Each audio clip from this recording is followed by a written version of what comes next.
Welcome back, everybody. So let's do a quick summary, and then we'll get some more questions. So obviously, like we said, this series is based on a novel, and it tells the story of a Korean family living in Japan since the occupation days. And the main character is a woman, and she's kind of the matriarch of the family. She becomes the cornerstone of the family, right? So you see a lot of things about the role of women in Japan's Korean community, and there's a lot of gender roles, men and women, and some conflict like that, and how Koreans interact with the Japanese, how the Japanese interact with the Koreans. So all of these themes are happening, and it starts from 1910 and goes to modern time. Wow. 80s, 90s. Across 3 generations, I believe. So there's a lot of universal themes in this about gender roles, xenophobia, struggling with occupation, being separated from your homeland, those kinds of things. So who wrote this? The author is Lee Min-jin. She is a Korean American. I think she is a journalist. And she decided to write this, and I think she wrote a few other books similar to this. All right. It's good to know about the authors, everybody. Yeah. So basically, she said that she wrote this book to empower Korean people. Okay. She wanted to give them something that felt empowering for them to kind of take a hold of their identity and come to terms with their situation.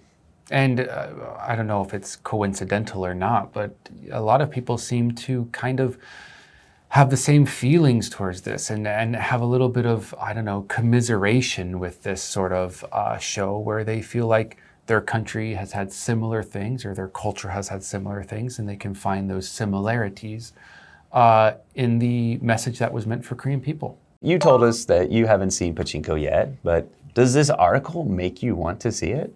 For me, the article definitely makes me want to watch this. I don't know if it's enough to get Apple TV. Maybe if I'm going to have a lot of time and there's a free month out there, maybe I'll jump on, try to get it out in 1 month and leave. But I definitely want to see it. So I guess I'm hoping that it comes onto other platforms or at least other availability in the future. 2 other shows on Apple TV you should watch. Oh. For All Mankind and Severance. Oh, I've heard of Severance. So those 3 shows is worth a month of Apple TV, I think. It's like, can I complain for a second?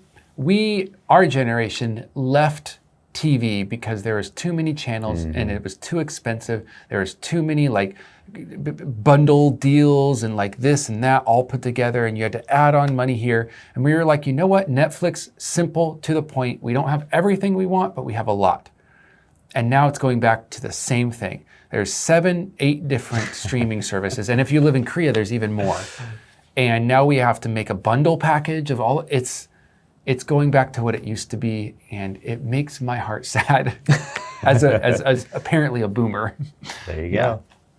Anyways, Capitalism, that's right.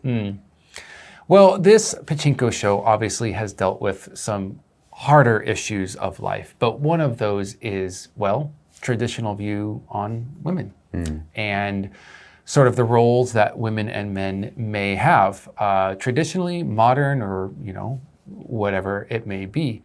Do you guys think that there's any sort of value in these traditional views? And maybe why have these gender roles changed so much over the past century? I mean, there is probably some value in it, but the reason that they come about and the reason that they change is there's a purpose for them, but that purpose changes. So it's kind of survival. Culture is all about survival. So you develop these roles as a means of survival, and then when you don't need them anymore, you're supposed to change because there's new needs and there's new things you have to survive. So I guess there is value in that case, but you have to recognize that things will change and you have to go with it or you don't survive. Yeah. That's the key. Well put. And of course that means in the future things will continue to change and we'll have different either rules of survival or thriving, which we happen to want to go towards, and then those traditional values of today will be changing in the next century. Sure. You don't want your culture to stagnate. So now you guys can take a look at that vocabulary, and we will see you at the next unit.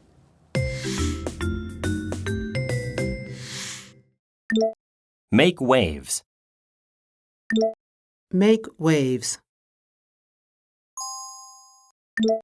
Timely. Timely. Subservient. Subservient. Xenophobia. Xenophobia. Exhort. Exhort.